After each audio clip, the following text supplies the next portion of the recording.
Bienvenidas a todas y a todos a la última sesión de la jornada. Yo soy Constanza y voy a estar aquí dinamizando un poco esta conversación que vamos a tener. Y hoy día estamos con Bárbara, es doctora en psicología, profesora de pedagogía de la URD. Y lo interesante también es que es fundadora del Seminario Interdisciplinar de Pedagogía, perdón, de Metodología en Investigación Feminista. Y también es el del proyecto Segre Boom, que es visibilizar y mencionar el problema de las violencias sexuales y de género en las universidades. Y también en la investigación Aprendamos Juntas las respuestas a las violencias sexuales y de género en las universidades catalanas. Bueno, primero de todo, muchas gracias por estar aquí y por haberme invitado a esta charla. La verdad que siempre es un placer compartir, pero también un poco un reto entender exactamente qué es lo que espera el grupo, qué es lo que ya sabe, etcétera, etcétera. Entonces, yo he preparado una cantidad bastante importante de diapositivas, aunque porque Mireia tenía muchas ganas que hablara de muchas cosas. He intentado que estén ahí muchas de ellas, pero en algunas iré más rápido, en otras iré un poquito más lentas, y la cuestión es que en cualquier momento queráis intervenir, no hace falta que esperemos al final, ¿vale?, sino que podemos hacer un diálogo mucho más interesante desde el principio, ¿vale? Entonces, pues nada, seguimos. Si la tecnología nos ayuda.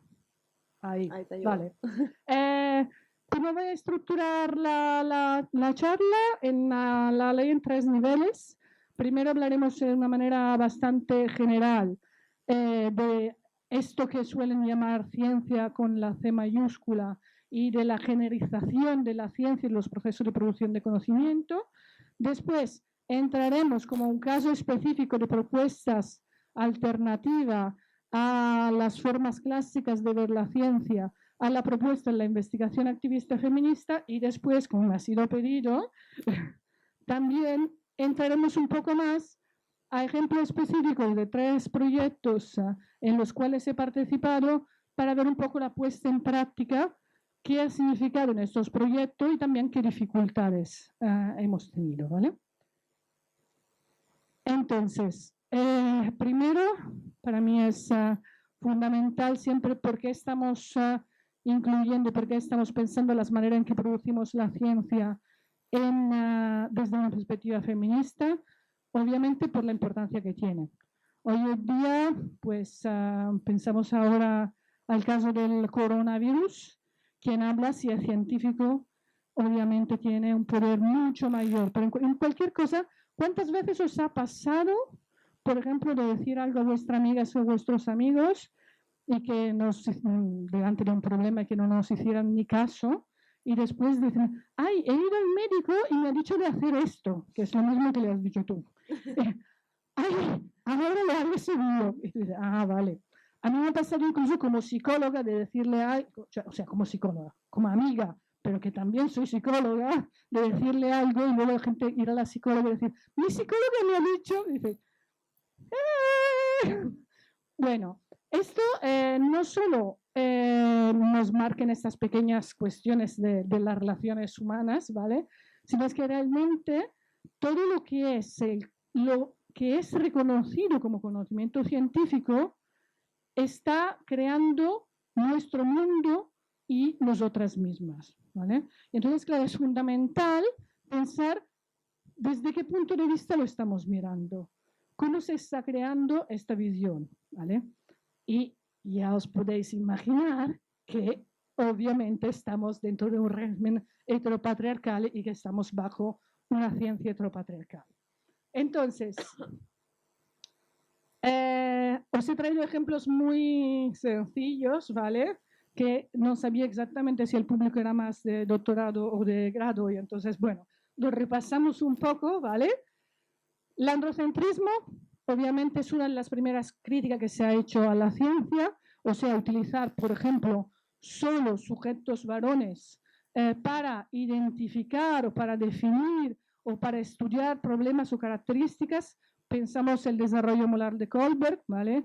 Que se ha hecho solo con niños y después se ha generalizado las etapas de desarrollo moral a toda la población en general, y mira por dónde las niñas que nunca íbamos a ser bien desarrolladas, siempre nos quedábamos ahí un poco atontaditas, ¿vale?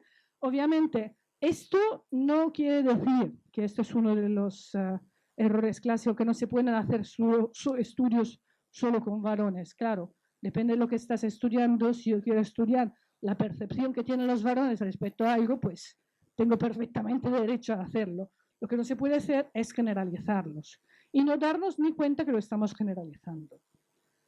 Pero hablando siempre en el ámbito de educación, por ejemplo, vamos a ver un ejemplo de sexismo. Yo os he puesto aquí una cita que habla de coeducación y que para mí representa bien el sexismo, en la misma definición de la coeducación.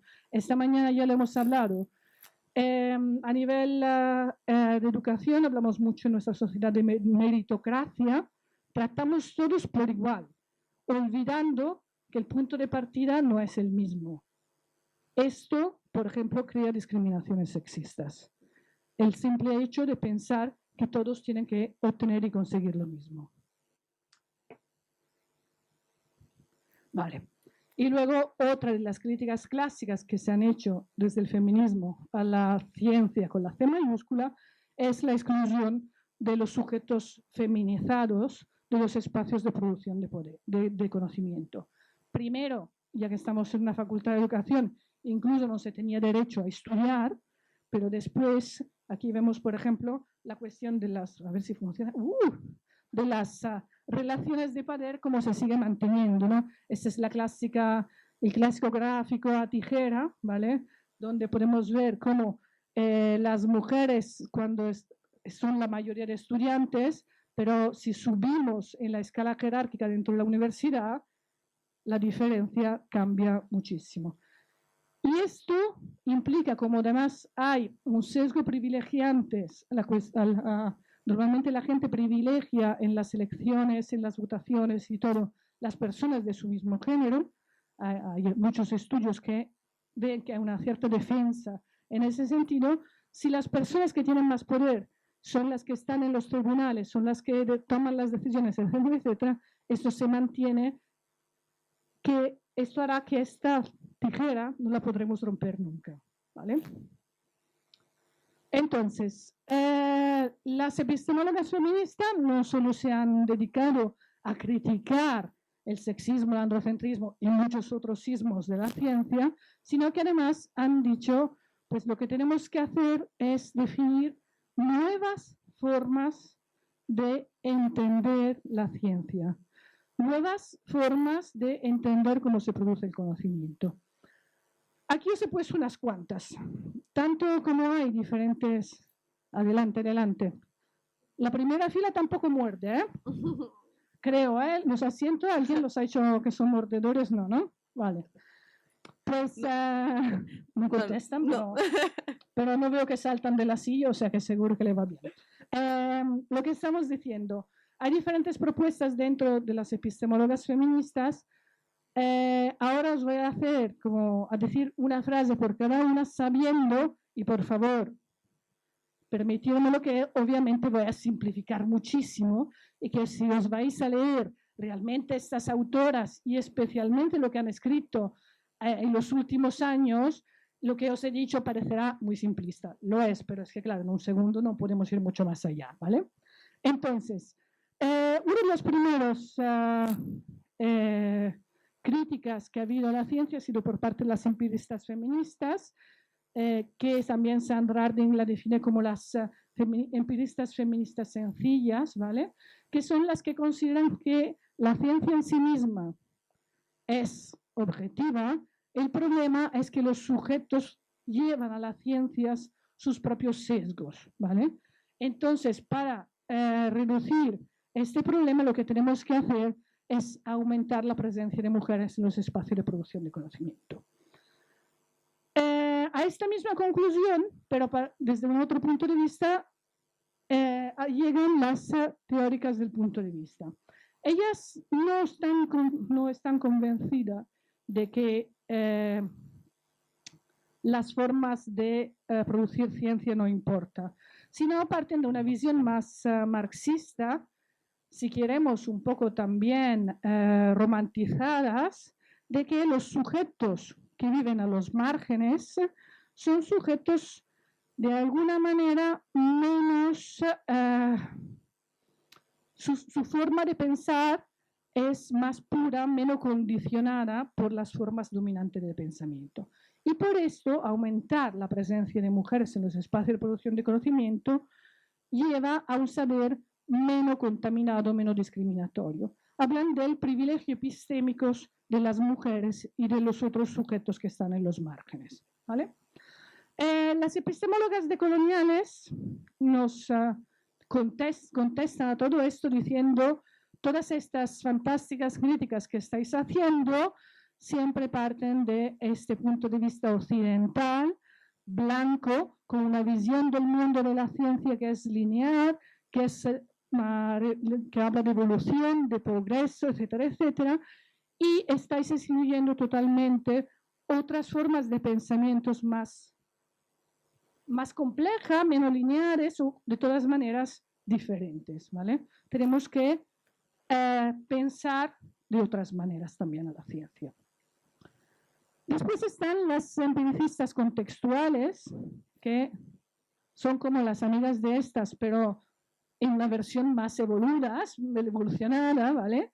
Que siempre dicen, sí, no, la ciencia debería llegar a ser una ciencia para todo el mundo. Las científicas y los científicos deberían llegar a ser personas interesadas interesadas al conocimiento y que ponen por encima del conocimiento sus propios intereses.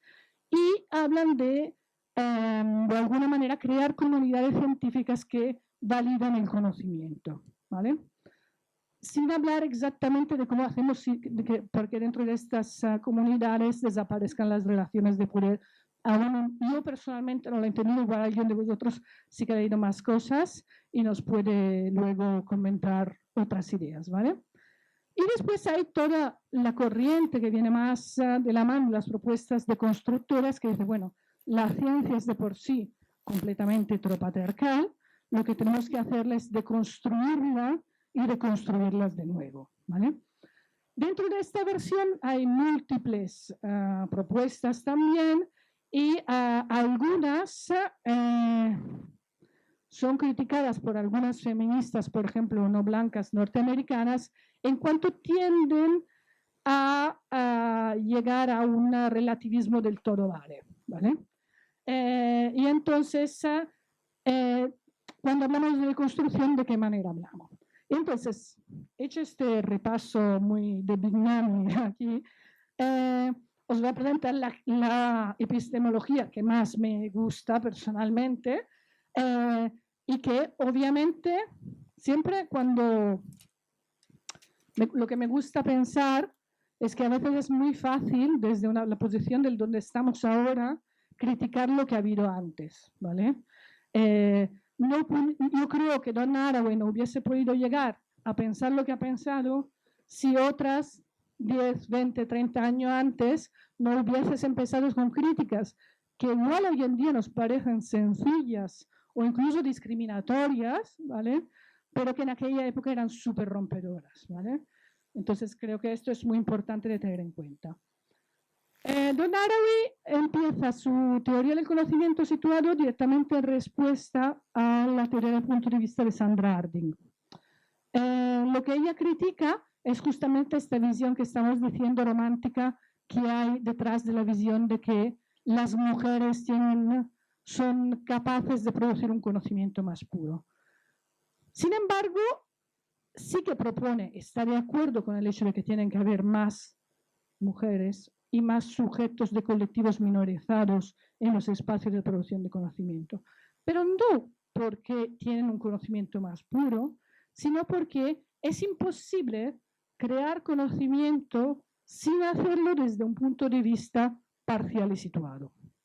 Entonces, si todo conocimiento es parcial y situado, si todos los sujetos que producen conocimiento reconocido miran desde el mismo lado, obviamente tenemos una visión muy sesgada de la realidad. Si hay sujetos que miran a partir de diferentes posiciones, todas las informaciones, todos los conocimientos producidos serán mucho más ricos, ¿vale? Por esto, según Donna Haraway, no es correcto decir, porque hay gente que luego dice, yo hago conocimiento situado como propone Donna Haraway, ¿vale?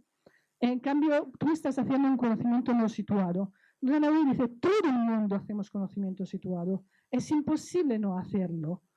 Lo que pasa es que si te inscribes a esta teoría, no solo lo haces, sino intentas ser lo máximo posible consciente de cómo tu posicionamiento está influenciando a tu forma de conocer, y además haces que las demás también conozcan desde donde mires.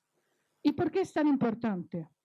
No porque por una cuestión de ego de la investigadora o del investigador, sino porque si yo sé de dónde estás mirando, entiendo mucho más por qué estás viendo de esta manera o cómo lo estás viendo, ¿vale?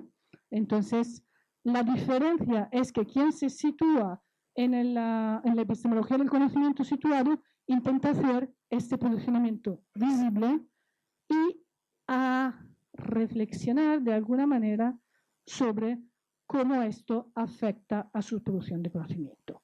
Pero además, habla mucho de la cuestión de la responsabilidad investigadora, lo que hablábamos anteriormente de la crítica que se hace a quien habla de deconstrucción a veces, que es como todo vale. Donna Haraway dice, no todo vale. Nosotras como investigadoras tenemos una gran responsabilidad con el conocimiento que producimos. No vale decir, bueno, yo estoy trabajando en un experimento que luego viene utilizado para otras cosas, pero estos son los demás que los utilizan. Yo no tengo nada que ver. Yo me tengo también que hacer cargo, tengo que pensar cómo será utilizado, a quién puede servir el conocimiento que voy produciendo. Y voy a reflexionarlo. No quiere decir que luego soy culpable, quitámonos esta versión católica de la cabeza, de todo lo que pasará, no es cuestión de culpabilidad, pero sí tenemos que tener una cierta responsabilidad y analizar lo que estamos produciendo y qué efecto puede tener, ¿vale? También no es que cualquier cosa vale, sino que tenemos que intentar buscar una objetividad fuerte que tiene que ver con nuestro posicionamiento feminista y cómo esto es coherente en todo el proceso de investigación. Y finalmente nos habla de la cuestión de la difracción. En ese sentido, ella hace referencia a algo que normalmente se utiliza en metodología cualitativa en general, que es la cuestión de la reflexividad, ¿vale?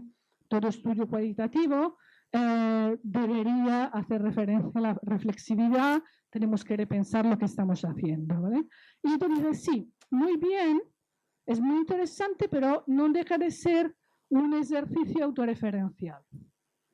Yo me lo hago, yo me lo guiso, yo me lo como, ¿vale? Entonces yo reflexiono, pero siempre desde mi punto de vista. Entonces no es que está en contra de la reflexividad, pero dice, quizás tenemos que pensar un pelín más allá y pensar a la difracción.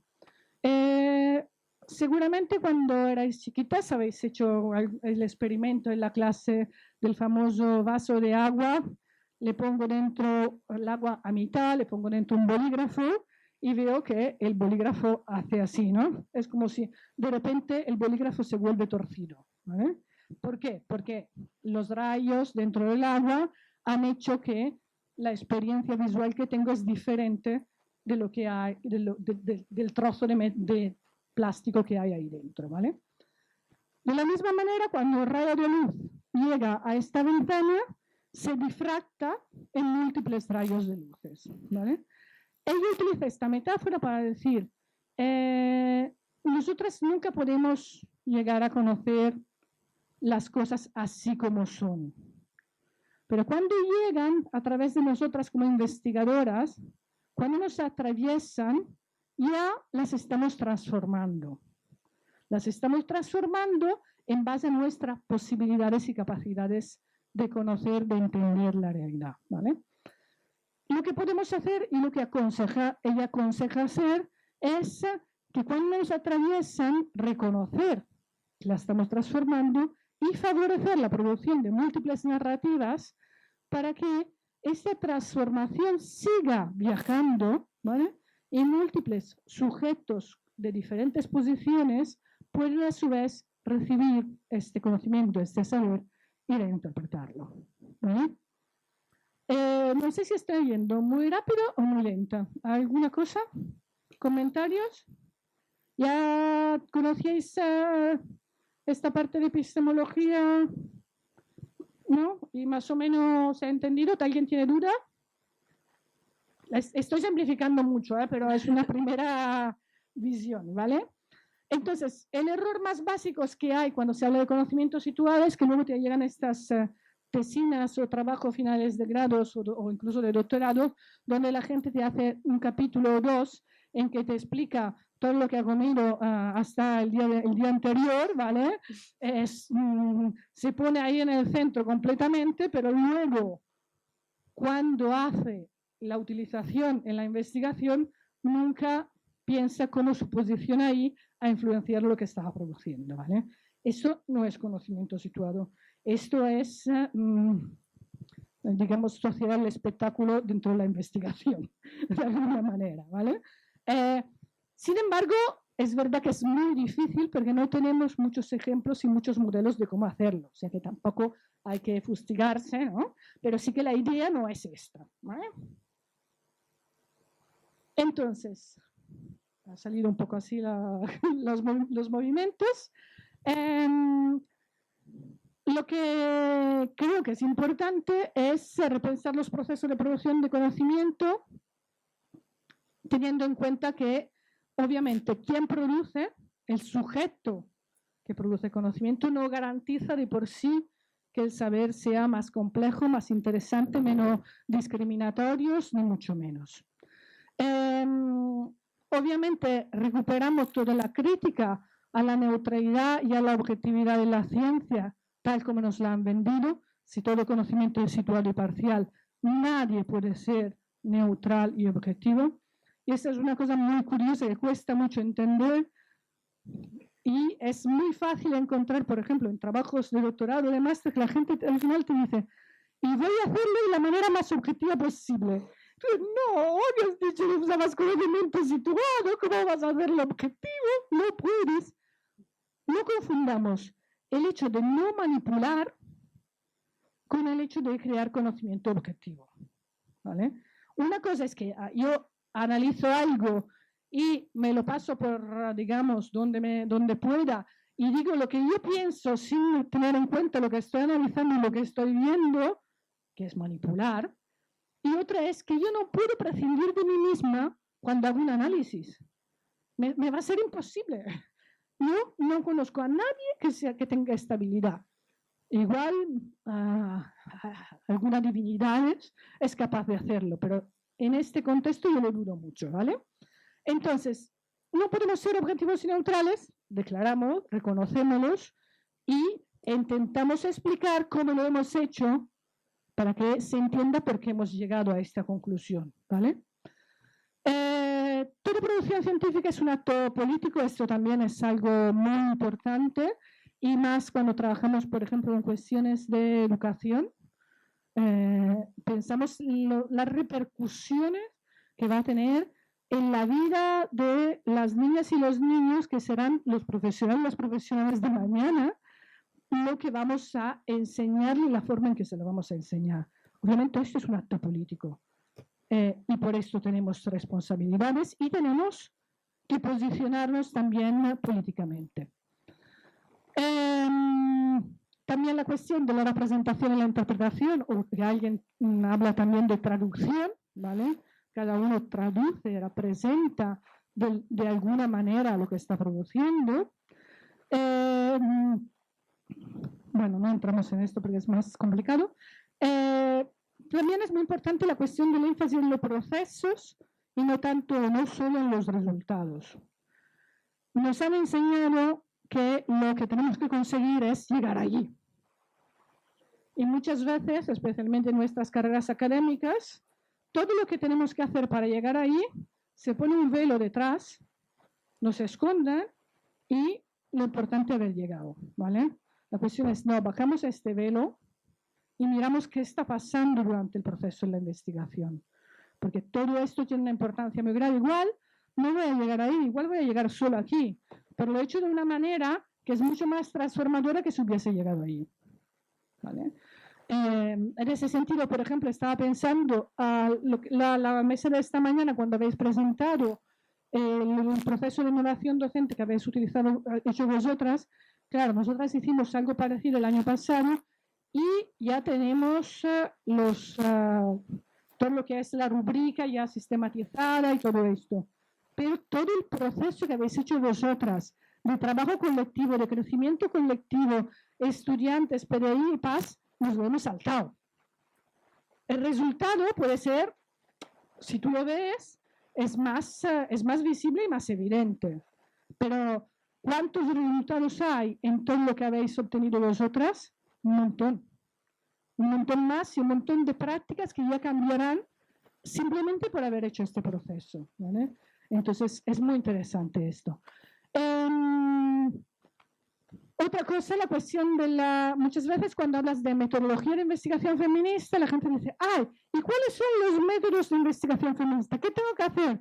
Entonces no puedo usar el cuestionario porque la metodología cuantitativa es antifeminista. No. O sea, la dicotomía cualitativo bueno, cuantitativo malo, creo que tenemos que tirarla a la basura y entender que es cómo utilizas las técnicas y los métodos, cómo los defines, cómo los construyes y cómo los repensas, ¿vale? Y luego, como decíamos antes, sí que es verdad que hay pocas referencias en las puestas en prácticas y es un poco lo que intentaremos ver después, cómo he intentado ponerlo en práctica, las dificultades que he tenido, ¿vale? Cambiando, o sea, yendo de lo macro a lo micro, ¿vale? Y me viene muy bien lo que acabo de decir antes, aunque no lo había preparado en ese sentido. No hablo de este método de investigación porque creo que sea preferente, ¿vale? Sino porque es un ejemplo, ¿vale? Dentro de todos los métodos de investigación, pues vamos a hablar de lo que es la investigación-acción y la investigación activista feminista, ¿vale? Sí que es un método, creo, interesante por la gente que trabaja en educación, porque muchos procesos que se hacen en las aulas son de investigación-acción. Y entonces es bueno reflexionar sobre ello, pero no es que sea mejor que otro, depende de qué estás buscando, ¿vale? Entonces, aquí tenéis algunos de los criterios de la investigación-acción que seguramente todo el mundo ya conocéis, ¿no? ¿Puedo saltármelos? ¿O alguien necesita que lo repita? ¿Podéis...? ¿Nada? ¿Salto?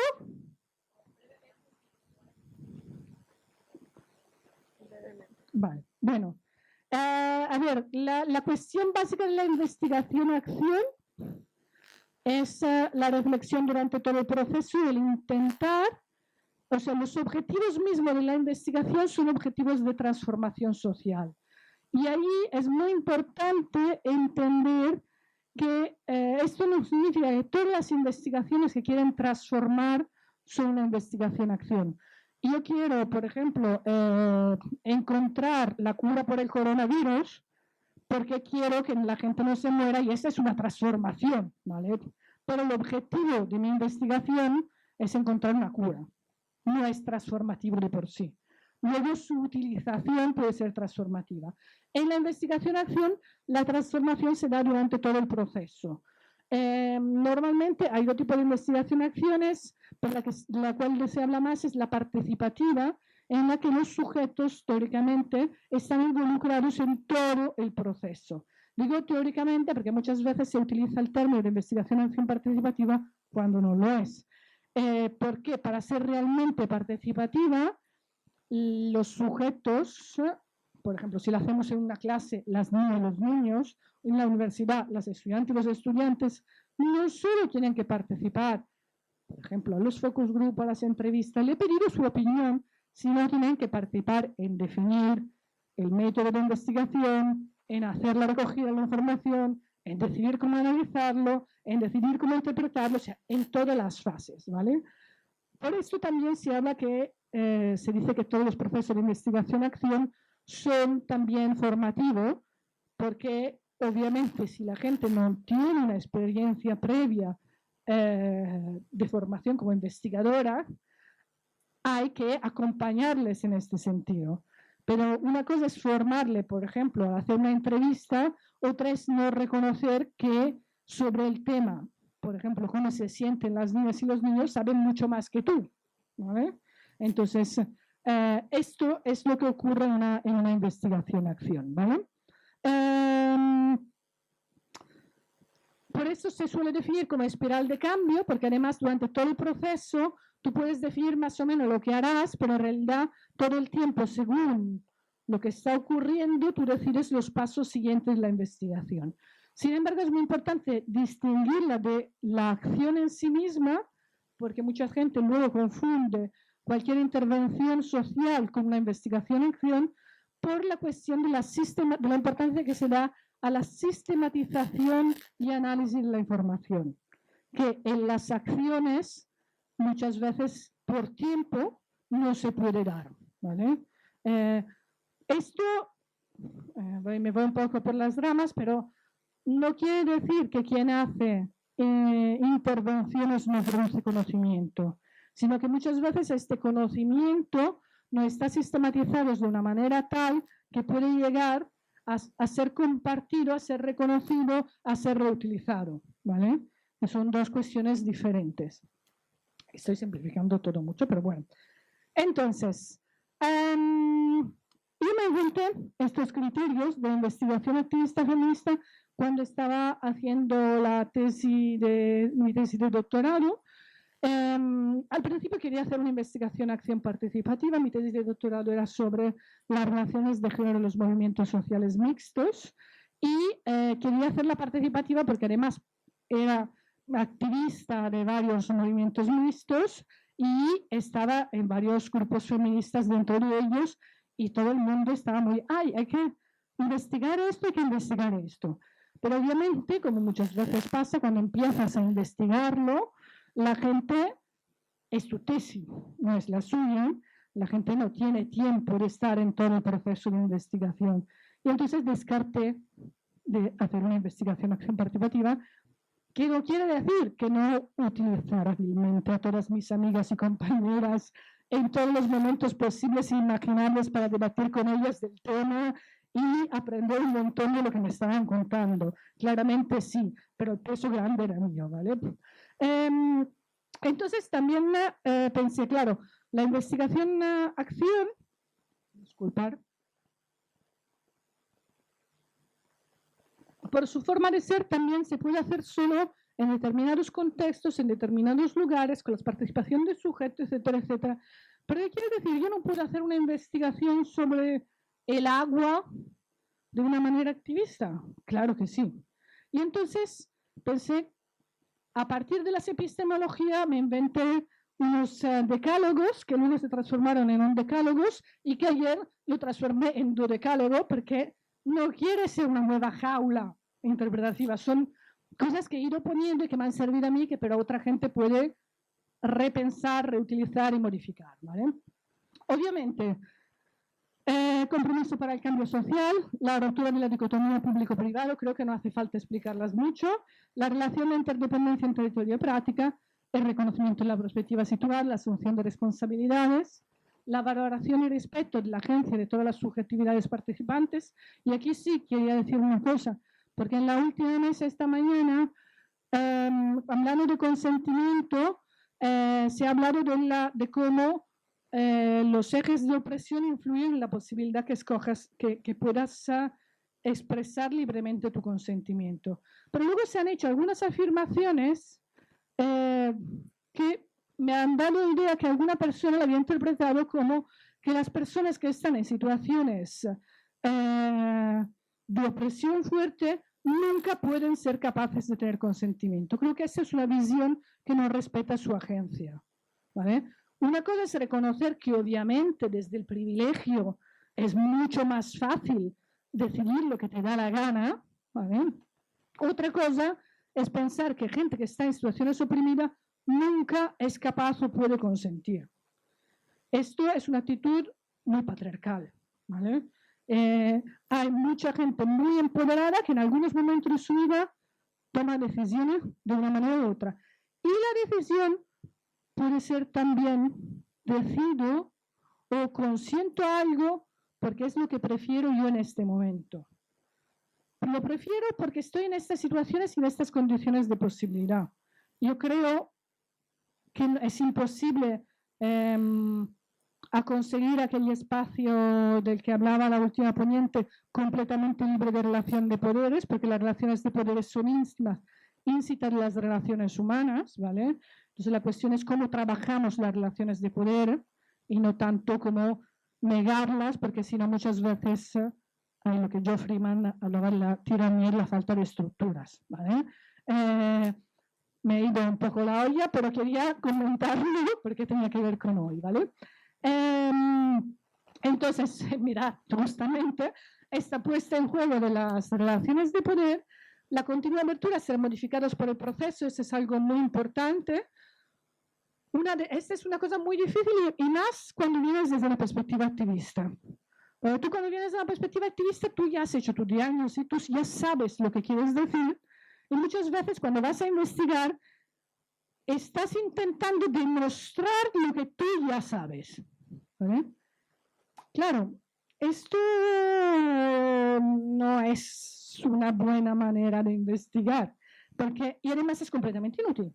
O sea, si tengo que hacer una investigación para demostrar algo que ya está claro, ¿por qué lo tengo que hacer? Si ya está claro, está claro. ¿Vale?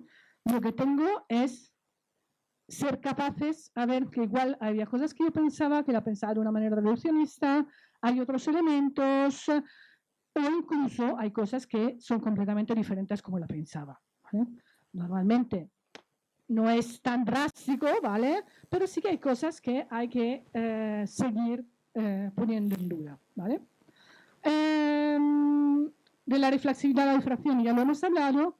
La cuestión de los saberes colectivos, la lógica no propietaria, que es muy complicado en estos contextos como los espacios académicos, donde nos evalúan por tesis que ha hecho solo una persona, donde, por ejemplo, a una de mis estudiantes de máster le dijeron que, claro, no le podían dar una buena nota, pero como estaba participando en un proyecto europeo, no sabían lo que era lo que había hecho ella y lo que habían hecho los demás.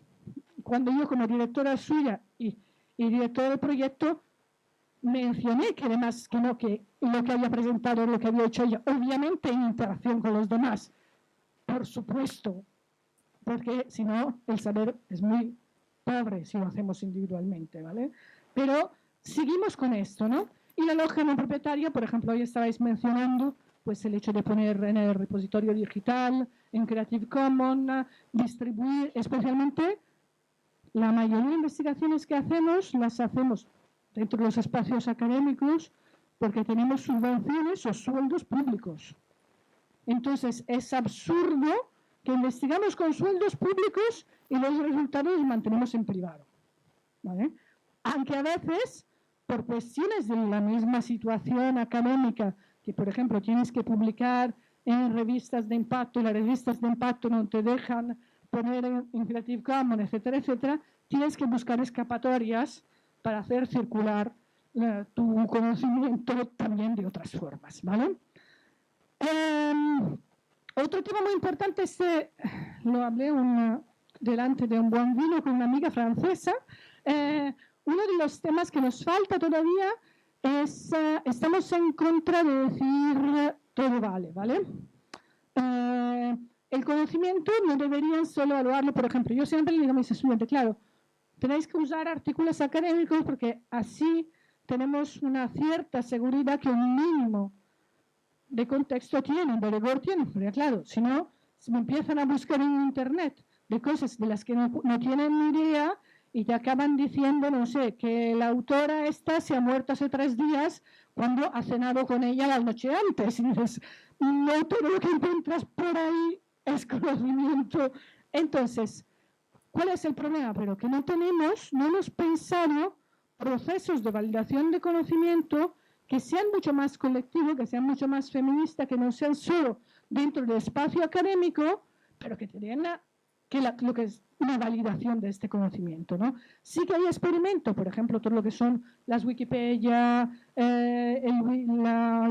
todas estas cosas, pero funcionan más en determinados ámbitos que en otros. Por ejemplo, si tú lees en lengua inglesa definiciones sobre cuestiones de tecnologías, generalmente son bastante acuradas porque hay una comunidad muy fuerte de personas interesadas a este tema y que saben un mogollón que opinan sobre ello.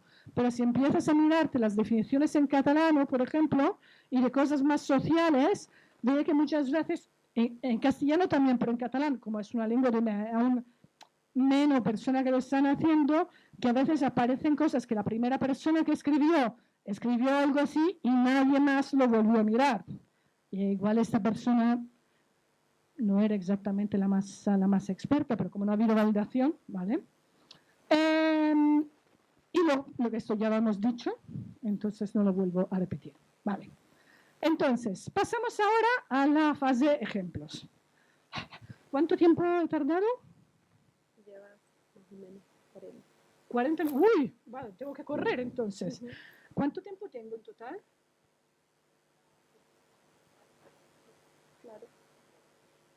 Vale, voy a ir rápido entonces. Vale. Vale. Parto, o sea, las reflexiones, he pensado presentaros algunas reflexiones de ver cómo he intentado poner en práctica estos elementos que se había dicho en la investigación activista feminista en 2 investigaciones en las que he participado. Una es el Gap Work.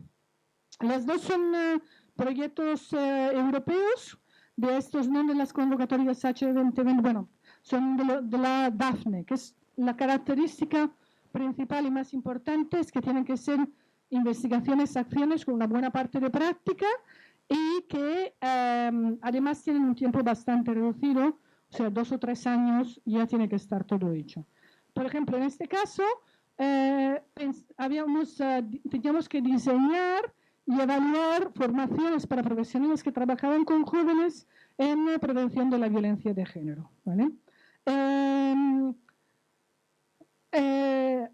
Pensar la dificultad de diseñar un programa, hacer las formaciones y evaluarlo en un tiempo tan corto y además teniendo en cuenta que hay partners de diferentes naciones y que tienes que comunicarte con ellos para ver cómo lo hace uno, cómo lo hace otro y todo esto. La evaluación queda un poco como encogida, digamos. El otro proyecto del cual os voy a hablar brevemente es el USVRAT, apoyo a las víctimas de violencia sexual en el contexto unitario. De nuevo, creábamos modelos de formación, pero una formación que dábamos dentro de las universidades con grupos de PAS, PDI y estudiantados conjuntamente para detectar y saber dar una primera respuesta delante de casos de violencias sexuales y de género en las universidades. Aquí tenéis algunos de los objetivos, estos no me ha dado tiempo de traducirlo al castellano, ¿vale? Pero es muy importante que también una de las cosas que queríamos obtener era que esto no se quedara en algo que se queda ahí como un bullet, sino que sigue, ¿no? Y que en los años pueda seguirse manteniendo. No. Vale.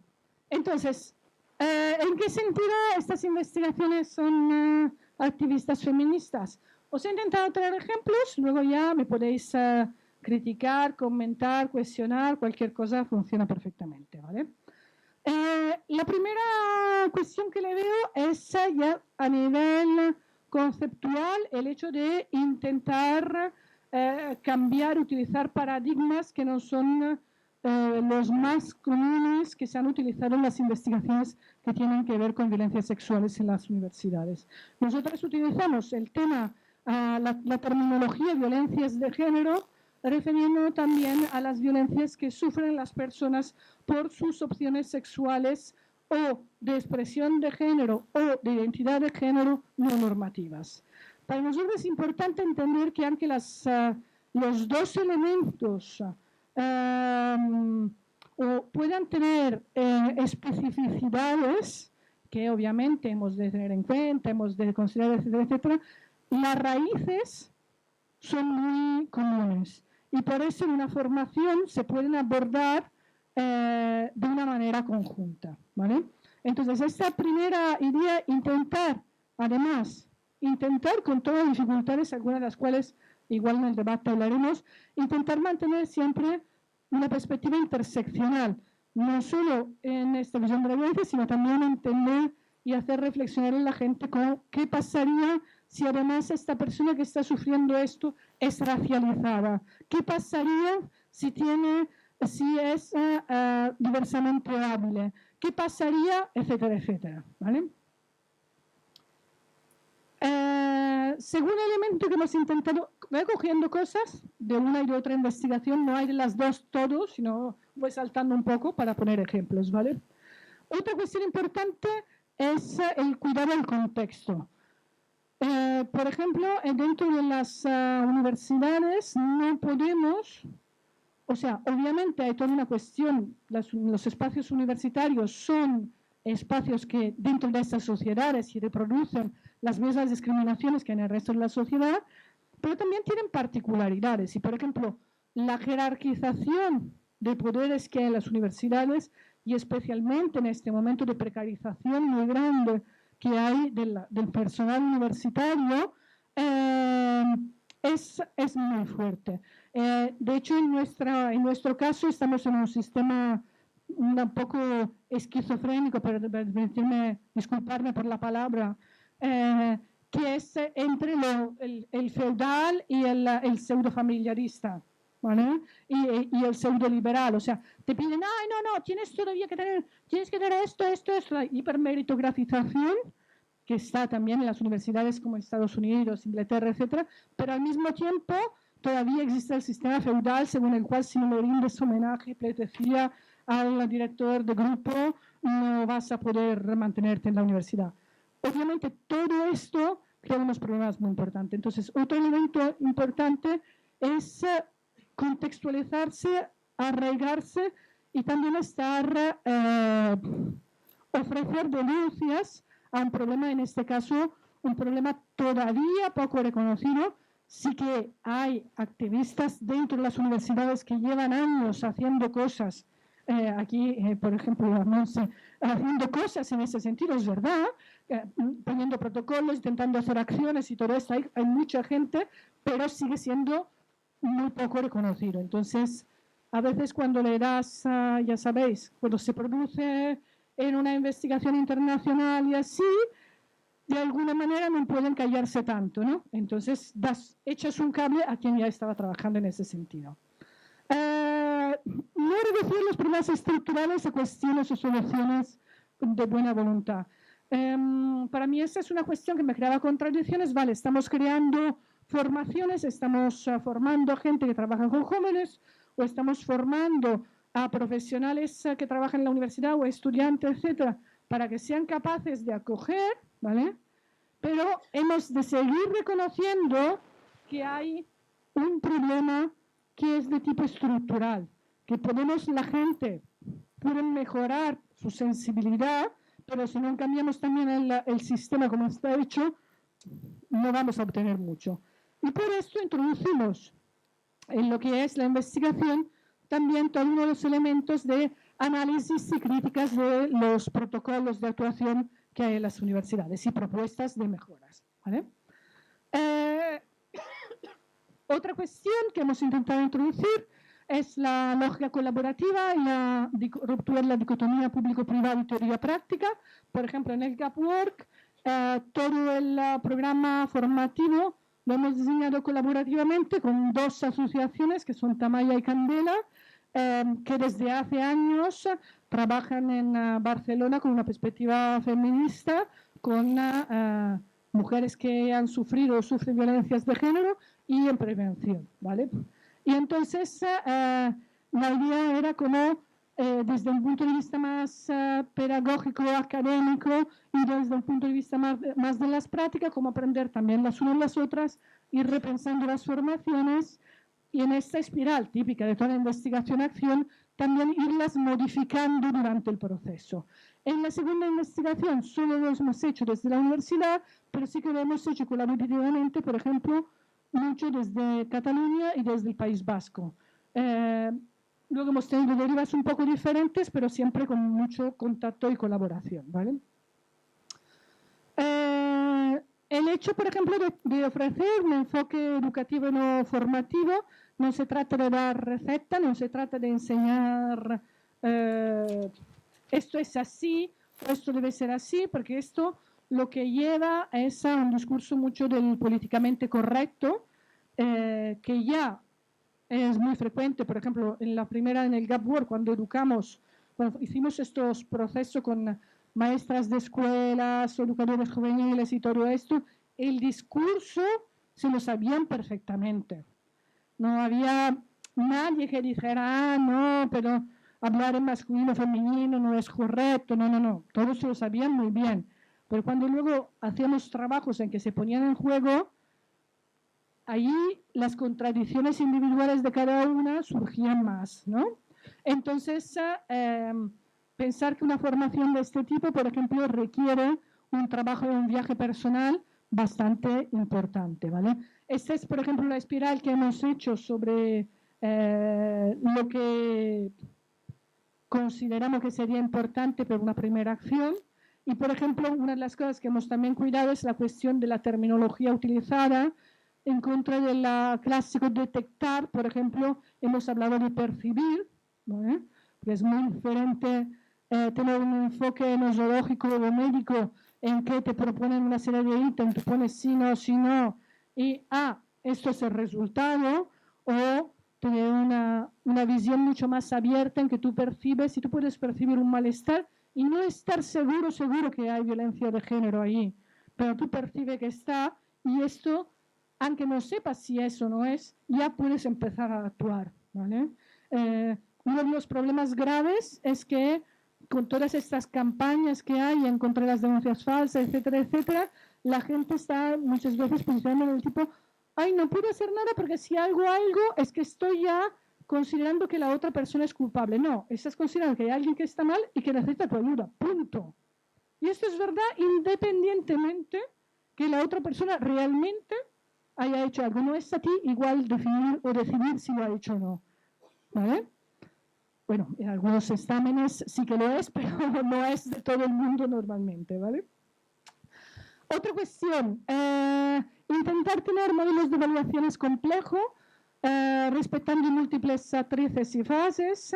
En ese sentido, por ejemplo, pues tenemos como, hemos recogido informaciones prácticamente de todo Kiski que ha participado en el proceso, observadoras, formadoras, participantes, stakeholders, un poco de todo, ¿vale?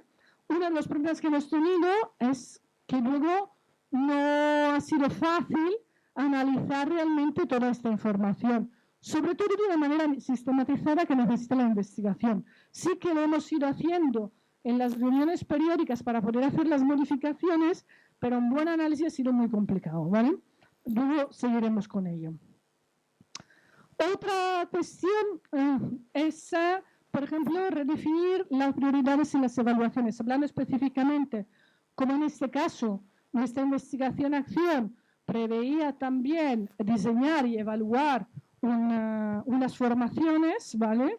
¿Qué es lo que estamos mirando cuando evaluamos las formaciones?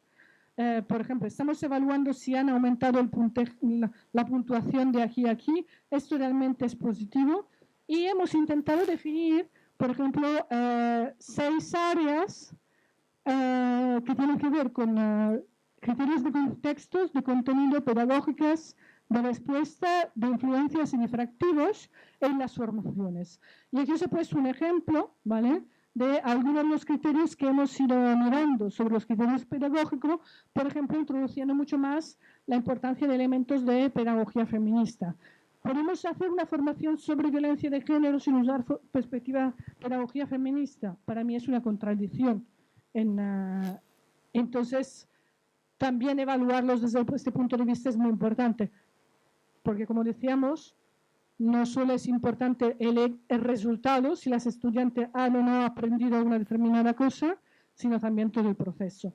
Y a veces puede ser que tú sales de una formación de este tipo y hablas con la gente y está mucho más confundida que si sales de otra formación mucho más dirigida, en que te enseñas conceptos y todo esto, que te repite perfectamente los conceptos, pero luego se cree capaz ya de tenerlo todo solucionado y lo que hace simplemente es vomitar conceptos y reproducir las discriminaciones. Y en cambio igual aquí sales confundida, pero igual esta confusión te hace entender también que el problema es complicado y que no lo sabes todo, como seguimos sin sabiéndolo todo las mismas que hemos hecho el diseño de la investigación y de la formación. La cuestión de las puestas en... Uy, ahora me he ido de una y tengo que hacerlas. Sí, pero el punto no funciona. Vale. La cuestión de las puestas en juego de las dinámicas de poder, como decía antes, yo creo que no es imposible que no entre en el juego de dinámica de poder. Por ejemplo, en el primer proyecto había toda esta cuestión de espacios, la gente que éramos investigadoras y la gente que eran de las asociaciones. Tener en cuenta que éramos amigas y hemos colaborado y trabajado juntas antes, mucho antes, y hecho manifestaciones y todo junto, mucho antes de hacer la investigación. Pero los espacios eran diferentes, ¿vale? Y entonces se crearon toda una serie de tensiones que quizá también tuvieron que ver con la idea que en algunos casos no identificamos antes muy específicamente los roles y las decisiones que las tenía que tomar, ¿vale? Y entonces a veces, por ejemplo, los tiempos de las asociaciones eran más dilatados y por ellas, por ejemplo, sistematizar algunas cosas no era tan importante, pero nosotras teníamos que entregarle a la Unión Europea la sistematización de lo que se había hecho, ellas no los habían hecho, entonces igual la hicimos nosotras y se la pasamos diciendo, mirad, hemos hecho, ya que no podéis hacerlo, hemos hecho esto, a ver qué os parece. Y desde su punto de vista le ha parecido una injerencia en su parte del trabajo, pero claro, entonces estas dinámicas, ¿no?, que crean malestares, pero bueno, que siempre están y son tensiones que hay ahí y que luego la cuestión es poderlas reconocer, poderlas trabajar y poder ver cómo están influenciando el proceso y cómo reducirlas y modificarlas, ¿vale?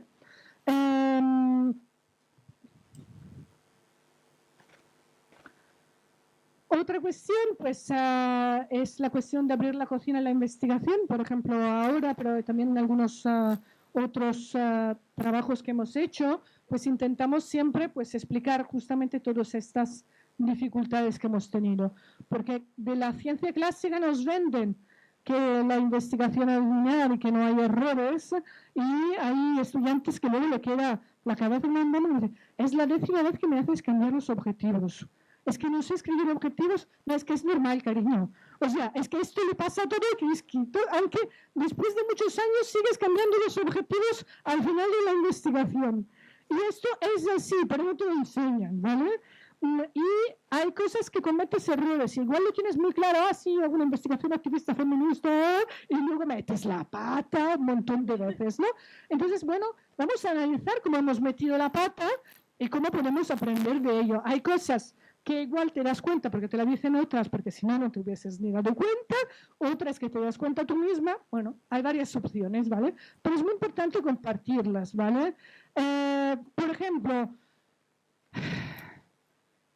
aquí me he equivocado, era interseccionalidad y no intersexualidad. La cuestión de la interseccionalidad. Claro, nosotras queremos tener esta perspectiva, ¿vale? Vamos a introducir una perspectiva interseccional en las formaciones.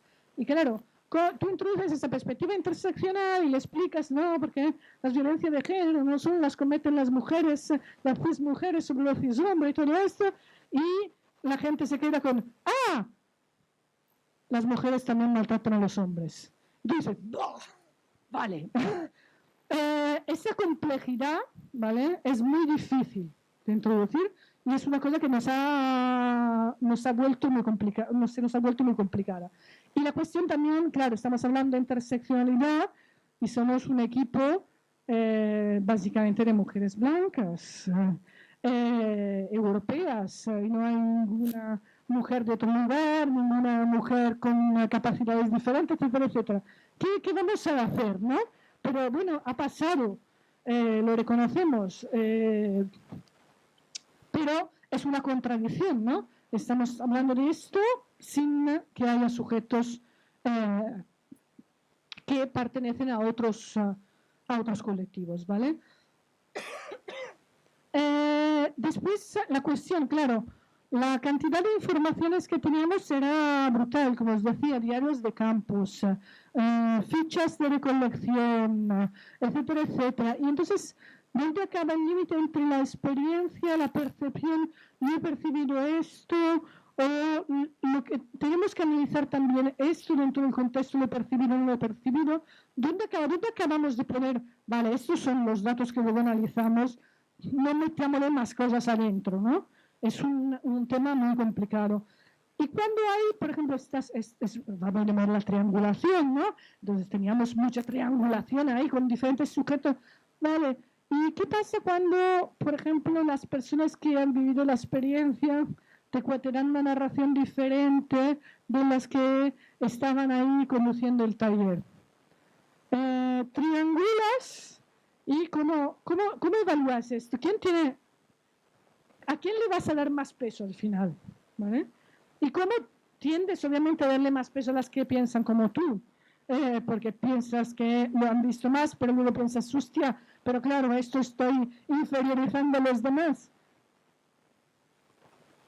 No, vale. Pues estas cuestiones que no son nada fáciles, ¿vale? Y que no hay una solución única, sino que crean muchos problemas. Y también, pues, vale, estamos en una investigación internacional, las diferencias que hay, no solo de traducción. Bueno, primero la cuestión del inglés como idioma de comunicación e idioma hegemónico, que luego marca también las realidades. Porque claro, no, es que esto en inglés es así, ya, pero es que lo que estamos traduciendo del castellano no tiene el mismo sentido. Entonces no tendremos que inventar otra palabra. Ay, no, pero es que en inglés no es correcta. Me da igual que no es correcta. Es que tiene otro sentido y no quiero... Por ejemplo, la simple cuestión de machismo, que lo traducen como chauvinismo. No es lo mismo, pues no me lo voy a permitir, ¿no? Y estas peleas, pero luego, claro, aparte, las cuestiones anecdóticas es que luego estás analizando contextos donde la misma situación puede ser muy complicada. En otra investigación, por ejemplo, me acuerdo que estabas hablando de mujeres sobrevivientes de violencias y una mujer del norte de Europa nos hablaba de una situación que ella había vivido brutal. La tía estaba súper afectada de lo normalizado que era, que había una familia que había la niña y el niño que se estaban pegando, ¿no? Y estábamos, yo, la portuguesa y la rumana, mirándola como, pero ¿se estaban pegando cómo? Sino que se estaban, pues, lo normal, ¿no? O sea, para nosotras era súper normalizado que dos hermanas y hermanos se fueran peleando y tocando y dándose empujones, no es que se estaban pegando de una manera muy fuerte, y por ello era algo como, esto es el extremo de la violencia, que la madre no les hayas bloqueado, no le haya hecho una cosa, y era como, claro, contextos diferentes, ¿no? Y estamos hablando de estas disparidades, ¿no? Estoy llegando al final, ¿eh? No me acuerdo cuánto me falta. Vale. Son 20 para las... Vale, voy mucho más rápido. La cuestión de las lógicas no propietarias, pues muchos de los materiales los hemos producido en Creative Commons y están disponibles online. Y además, estos son los materiales por las formaciones, están todos los talleres, están incluso todos los PowerPoint de las formaciones para ser reutilizados. Vale. Y la cuestión de las difracciones, bueno, aquí os he puesto ejemplos, ¿vale? De cómo hemos intentado a transportar los aprendizajes a otros lugares para que se pudiera trabajar desde otros contextos, por ejemplo, en la formación que hacemos en políticas de igualdad de género, o sea, a gente que trabaja en la Generalidad, formaciones que continuamos a hacer del proyecto, pero también pues charlas, etcétera, etcétera. Y bueno, aquí no voy a entrar más, este es el nuevo proyecto que tenemos, pero simplemente os comento, pues en este caso lo que estamos haciendo siempre sobre violencia en las universidades, nos hemos dado cuenta que cómo se están midiendo las violencias de género y sexuales está creando muchos problemas. Uno, por ejemplo, es que la mayoría, en muchos casos, los varones acaban afirmando que sufren más violencia en su experiencia, los chis hombres, que sufren más violencia que las chis mujeres en las universidades. Entonces, esto quiere decir que los instrumentos están hechos probablemente de una manera incorrecta y lo que estamos trabajando es como reconstruir un cuestionario a partir de lo cualitativo, o sea, parecer lo que habéis hecho aquí, grupos de discusión y así, de manera bastante amplia, para reconstruir y para definir cuestionarios que no estén definidos solo desde las investigadoras, sino de por parte de toda la comunidad universitaria. Y acabo aquí, lo siento mucho, he hablado más de lo que tenía que hablar. Muchas gracias. ¿Abrimos ronda de preguntas entonces? ¿Lo hacemos así? Vamos a abrir una ronda de preguntas y luego podemos profundizar a lo mejor en algunos otros temas. ¿Quién quiere hacer alguna pregunta? Entonces, bueno, sí.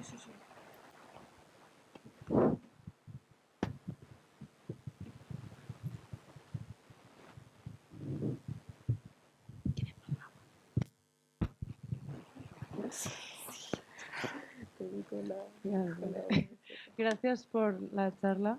Y no he entendido algo, pero es por conocimiento mío que no sé qué es.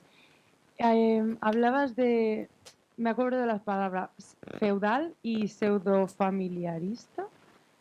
No, si me lo podrías situar mejor, por favor. Vale. Bueno, muy brevemente, pero es como el régimen feudal, es como que hay un feudo, hay un jefe y el jefe lo controla todo, ¿no? Pero al mismo tiempo pseudo-familiarista, porque la idea del modelo familiar que tenemos en nuestra sociedad como familia heteropatriarcal es además que tú te tienes que querer porque sí, porque eres parte de la familia, ¿no? Entonces se finge, o sea, dentro del contexto universitario, especialmente dentro de lo que son los grupos de investigación o en algunos casos los departamentos, dependiendo un poco de las dimensiones de las universidades, pero hay diferentes espacios donde hay una ficción de todos somos familias, todos nos tenemos que querer porque estamos juntos, ¿vale? Y todos nos debemos cosas, que niega la violencia que pasa estructuralmente en todas las familias, ¿no? Que es uno de los espacios donde las violencias se dan de manera más fuerte. Y al mismo tiempo sigue siendo súper feudal y por lo tanto siempre para poder llegar a tener una posición, etcétera, etcétera, es muy difícil, no es imposible, pero es muy difícil si no pasas por todos los años de pleitosía. Gracias. A ti. ¿Alguien más? Por atrás.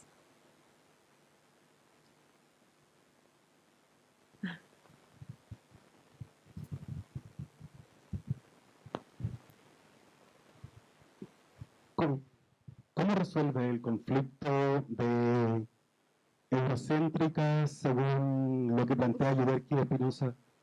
¿Cómo lo resuelve en tu grupo? No lo resuelvo. O sea, no tengo capacidad de resolverlo. La idea es intentar, por una parte, acercarnos a estar más abierta y leer mucho de lo que son las teorías decoloniales, pero claro, las lees siempre con tu perspectiva de aquí, es imposible salir de ahí. Por otra, facilitar que haya mucho diálogo. Por ejemplo, en el Segrebuni hemos invitado a varias investigadoras de Latinoamérica a trabajar con nosotras y también tenemos sus feedback y sus puntos de vista, ¿vale? Y esto te ayuda un poco a aumentar la perspectiva situada y parcial. pero no hemos llegado a la capacidad de producir un conocimiento completamente decolonial ni de broma. Lo intentamos, no lo resolvemos, sino lo tenemos presente y intentamos ver. Y por ejemplo, si en el cuestionario, pues esta es la idea, como que no solo analizamos desde la óptica de aquí, sino también de la óptica de otros lugares, pero también es verdad que si tú miras, por ejemplo, en Latinoamérica, claro, eso es un trabajo que además tiene que ver con universidad, la gente que está en las universidades no es exactamente la gente más discriminadas de las comunidades latinoamericanas. Esa es siempre la contradicción. Las mismas investigadoras decoloniales que conocemos, la mayoría vienen de contextos acomodados, hablan inglés, han podido estudiarlo porque tenían un determinado contexto, etcétera, etcétera. Claro, sí, sí, sí. Claro, claro, sí, sí, por supuesto. Y entonces, bueno, intentamos ponerlo en juego y verlo, pero claro, estamos abiertas también a que desde otros lugares nos hagan críticas y nos digan, ay, esto os habéis equivocado. O esto de aquí no tiene ningún sentido, porque también... Sí, referente, por ejemplo, cuando dijiste de la cuestión que había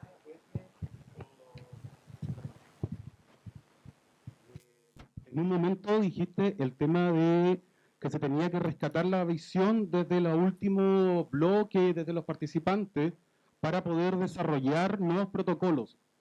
Lo que me quedó dando vuelta era el asunto de siempre se genera, o al menos lo que veo y leo así a primera vista, es un tratar de lidiar con este opresor y, va a sonar feo, pero quitarle poder, restarle poder, arañar el poder de alguna forma para quitarle esto. El oprimido no puede hacer nada. No puede generar una resistencia. Por eso yo planteo, por ejemplo, los asuntos de Yuderki. Yuderki plantea un concepto del postestructuralismo y desde el asunto de la resistencia de los grupos privilegiados suprimidos, pero desde la resistencia. Aquí, ¿cómo se trabaja el tema de que el oprimido tiene la voz y obviamente dentro del grupo de oprimidos, sí hay personas que están menos oprimidas, o sea, por ejemplo, gay, menos pobres, pero que no sean blancos, una cosa así. Bueno, yo estoy un poco en contra de las lógicas de la existencia, tenemos que pasar de las lógicas de existencia para pasar a la lógica de acción, pero creo que, claro, hay muchos grupos activistas que ya están haciendo un montón de cosas y con la investigación no pretendemos en absoluto sustituirnos a estos grupos activistas y creemos que son dos, de hecho muchas de nosotras participamos también en muchos colectivos activistas aparte de hacer cosas de investigación, ¿no? No creo que una sustituya a la otra. Sí que, por ejemplo, en otra investigación que estamos haciendo, trabajamos más también la cuestión de buenas prácticas de intervención por parte de reconocer y evidenciar y visibilizar estas prácticas de intervención que han funcionado en diferentes contextos en las universidades para que podamos tomar ejemplos. Este es más comparativo entre México y Cataluña y entonces decir, bueno, ¿qué nos ha funcionado aquí? ¿Qué nos ha funcionado allí? Y además los lo ponemos visibles en una web, cada una puede aprender lo que quiere, ponerse, mestizarse y intentar aprender uno de otro, ¿no? Respecto para mí tampoco o sea, la cuestión de los protocolos para mí es muy limitada. Yo no soy como una hiperfans de los protocolos. De hecho, una de las cosas que estamos pensando es como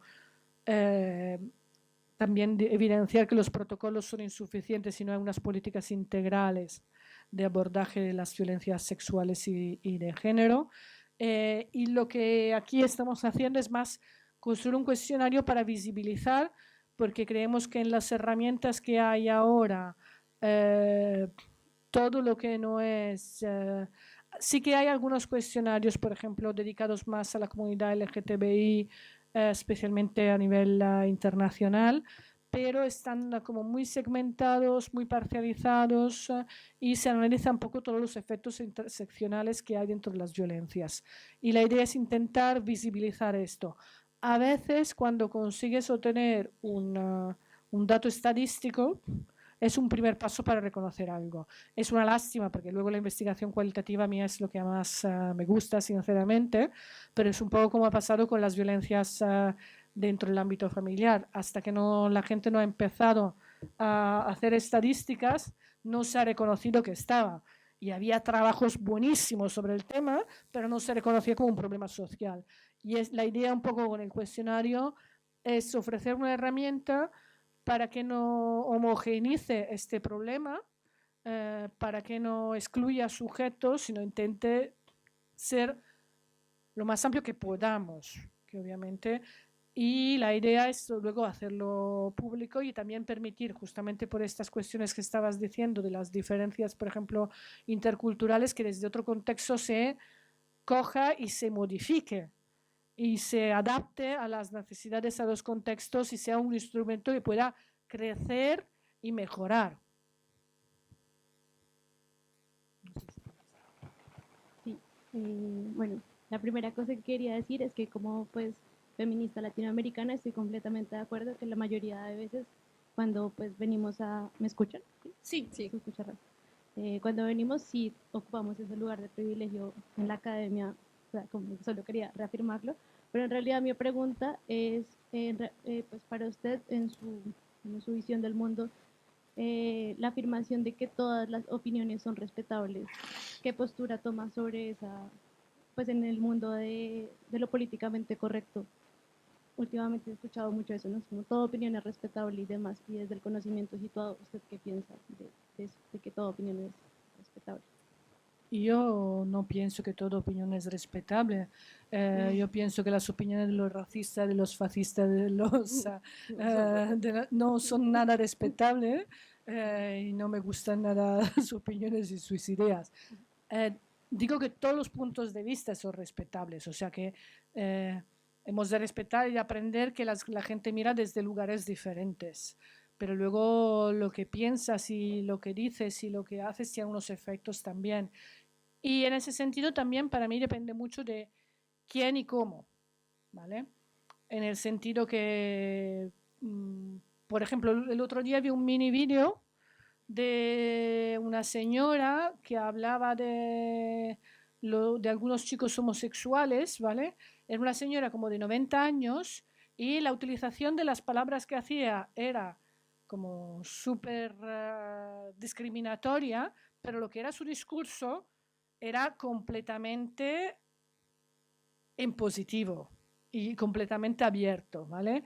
Entonces, claro, si utiliza estas palabras un docente universitario que trabaja sobre género, me parece discriminatorio. Que esta mujer utilice estas palabras, me parece que igual no ha conocido otras palabras, pero que es importante más lo que está diciendo el contenido que no las palabras que utilizas. Y en mi experiencia, muchas veces gente que habla en políticamente correcto discrimina más de gente que a veces es más rude y te dice las cosas así, más así, pero que luego en la práctica es mucho más atenta. Bueno, no quiero generalizar tampoco, pero que pasa mucho. ¿Alguien tiene otra pregunta? O comentario, claro. Reflexión. Sí, bueno. Monse. Obliga. No, Muy espontáneamente. Sí, muy Monse. espontáneamente. Un poco para contestar también la pregunta que has hecho. Yo es que soy muy Foucaultiana, entonces la idea de que o somos oprimidos o somos opresores no me funciona, ¿vale? O sea, que nos identificamos con un grupo u otro en todas las fases, facetas y momentos de la vida. Creo que no es así, ¿no? Y hoy, esta mañana que he realizado un curso con perspectiva de género, he recordado unos talleres de formación a personal de la universidad para hacer frente al acoso sexual, y con otra investigadora feminista, psicóloga también, social, preparábamos las sesiones y empezábamos preguntando a la gente a que valoraran del 1 al 5 en qué medida se han sentido acosadas o acosados en la universidad y en qué medida se habían sentido acosadores o acosadoras. Entonces, la gente que no tenía formación puntuaba muy bajo todo. Nunca se había sentido acosada y nunca se había sentido acosadora. Pero la gente que había reflexionado sobre el tema y había creado un poco de conciencia, el reconocimiento del ser acosada y del poder ejercer, aunque no lo ejerzas, de acosadora, era una conciencia que nos habíamos creado. Por tanto, yo sí que, o sea, ni tiene que ver con la autenticidad, lo oprimido no tiene que ver con la autenticidad, tiene que ver con relaciones de poder estructurales que nos oprimen y que son muy complejas de combatir y que, por tanto, no pueden verse desde la lógica individual, sino desde la lógica colectiva, ¿no? Me parece muy complicada la cuestión. Y ahí va mi pregunta. Es decir, en uno de los retos, en uno de los momentos en los que estamos es cómo se combaten las relaciones de poder y las violencias de género estructurales, institucionalizadas incluso, ¿no? Esos dispositivos que ya vienen completamente normativizados y regulados por la institución, o cómo se hacen visibles desde perspectivas cuales, narrativas. Es decir, parece que para responder a lógicas estructurales necesitamos datos, ¿no? Cuantos datos más un poco en la línea de esa, ¿no? de cómo lo narrativo y esas narraciones especulativas también de Haraway, ¿no? Nos pueden llevar también a contestar esas dinámicas de poder institucionales, ¿no? Bueno, yo creo que son indispensables porque los datos lo que te dan son unos números, pero no te dan mucho más, y las narrativas son las que te permiten entender estos números. Claro, aquí hay todo un discurso de lucha de reconocimiento de lo cualitativo como válido que tenemos pendiente y que seguimos haciendo. Yo a veces pienso que, bueno, que estratégicamente hay que usar también herramientas, decir, bueno, sé que esta es una limitación y todo esto, pero estratégicamente en este momento nos conviene también tener una herramienta de este tipo, creo que puede ser potente,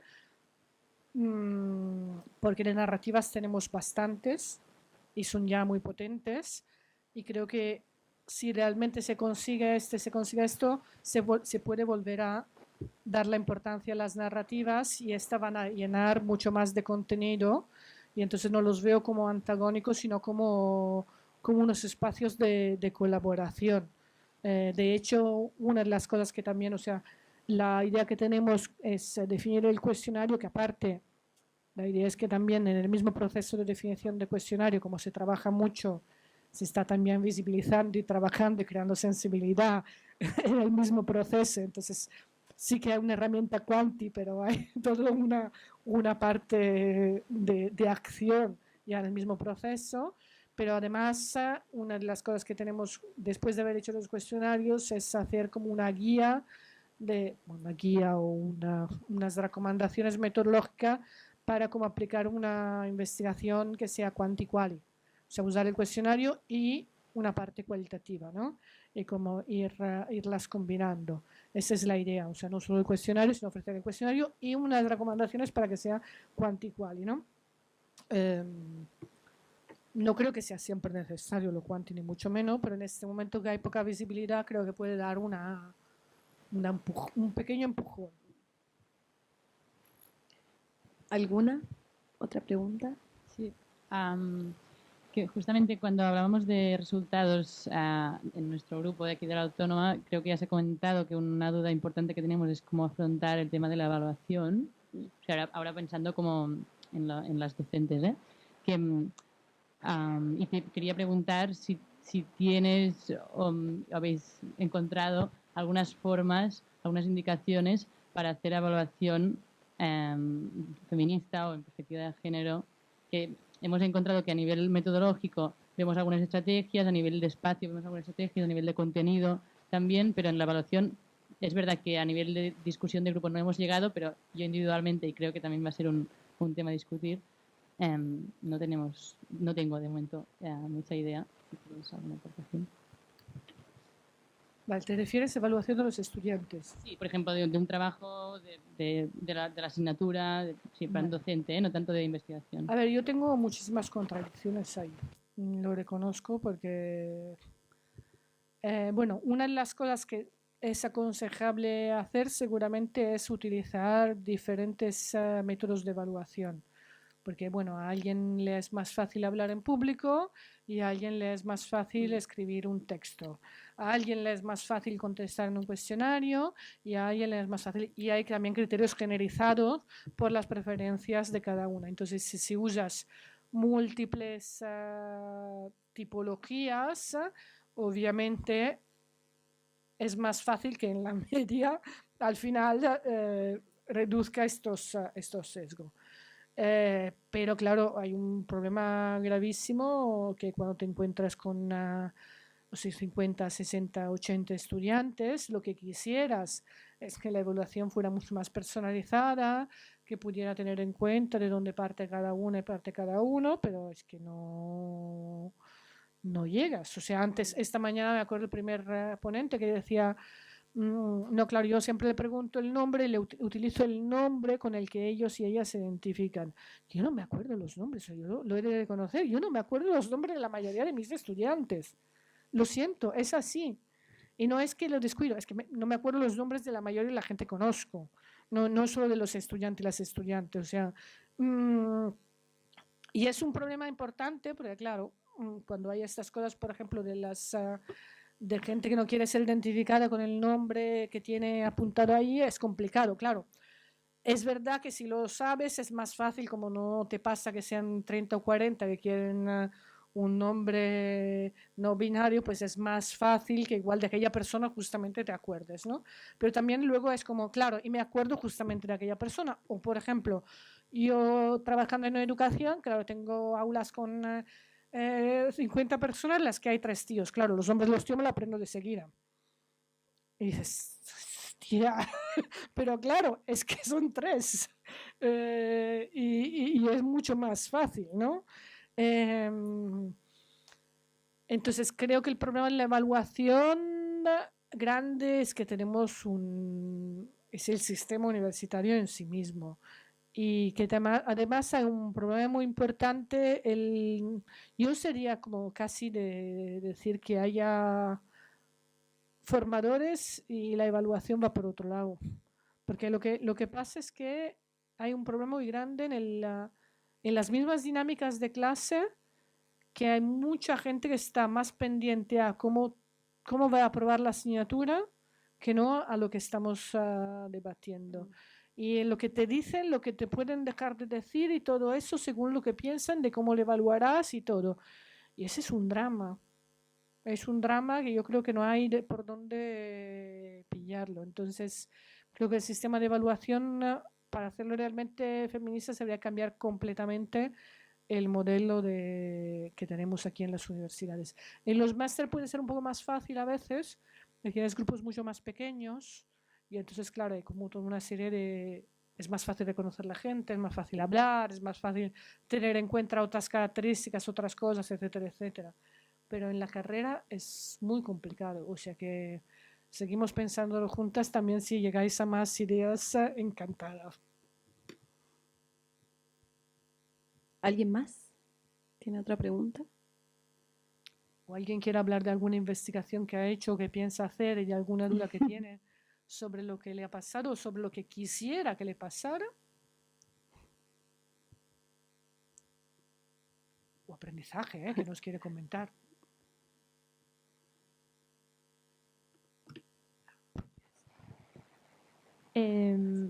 Bueno, mi duda ya desde como el inicio un poco cuando has puesto investigación-acción versus la investigación feminista activista, ¿no? Yo siempre me he planteado que cualquier investigación, más allá de los trabajos en la universidad que a veces como que te obligan a hacer desde un paradigma concreto, quiero que sean de investigación-acción y que tengan toda la parte de construcción colectiva y un poco lo que estamos haciendo desde la universidad, pues me parece que tiene sentido. pero no veo la diferencia. O sea, si yo ahora en el año que viene hago mi trabajo de fin de grado desde una visión de investigación-acción en centros educativos y lo implemento tal y como se entiende la investigación-acción, ¿qué diferencia hay en que sea investigación-acción o que sea investigación feminista activista? Porque yo ya mi feminismo y mi activismo me lo cultivo constantemente en colaboración. Entonces, ¿entiendes mi como preocupación? A ver, primero de todo, creo que no es particularmente importante el nombre que le pongas a lo que vas a hacer. Entonces, ponle el nombre con el que te sientes más cómoda y esto ya va perfecto, ¿vale? Entonces, la diferencia básica es que, por ejemplo, una investigación activista feminista no tiene por qué buscar una transformación directa en el proceso, por ejemplo. Yo puedo hacerla porque políticamente yo considero que es así, que quiero esta idea, y no tiene por qué ser que la comunidad directamente lo haya evidenciado o lo haya visto, ¿vale? Hace referencia, por ejemplo, a todo lo que es la difracción, recupera cosas de la epistemología feminista que no tienen por qué estar en una investigación-acción. Ahora, obviamente dialogan y obviamente no es cuestión de decir una es mejor que la otra, ¿vale? Pero, por ejemplo, la investigación que yo he hecho no ha sido una investigación-acción al final y mucho menos una investigación-acción participativa. Yo sí que creo que en educación especialmente hay un fallo en declarar que son investigación-acción participativa, muchas investigaciones que no son participativas, por lo que comentaba antes.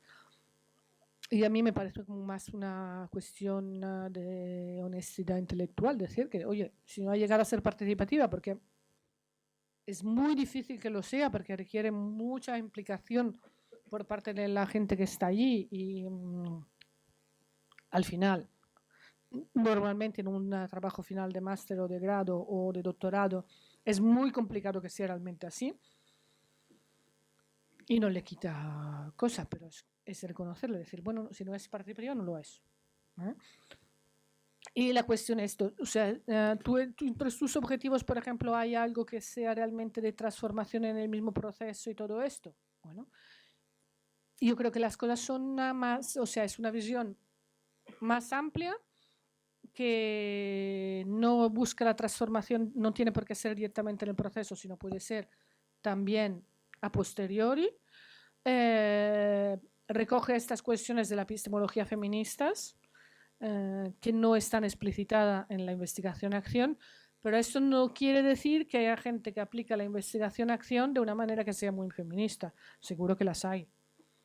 Y los nombres no son tan importantes. Por eso decía, no es que quiero que sea una nueva jaula metodológica o que ahora tenéis que decir, tenéis que hacer esto, sino es ha sido una sistematización de lo que yo creo que ha sido importante para mí y que puede ser importante en una investigación. Yo no siempre hago investigaciones-acciones, por otra parte, a veces no, y me parecen también muy, muy legítimas otros tipos de investigaciones. No sé si te he respuesto del todo, pero... Te agradecemos, Bárbara, porque estamos ya en contra del tiempo. Vamos a invitar a hacer el cierre, le damos un aplauso, esperamos que hayan sacado mucho aprendizaje.